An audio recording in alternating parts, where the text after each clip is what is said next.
Ako po ay, una, buong puso din nagpapasalamat kay Vice President Inday Sara Duterte.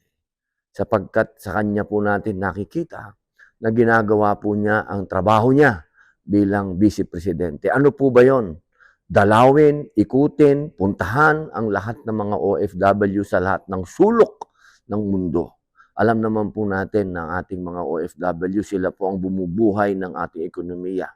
Nung ako po ay nasa MoneyGram, ang pinapasok nila ay $35 billion a year. Eh sigurado po ako tumaas pa yan dahil ako po ay nasa MoneyGram noon pa.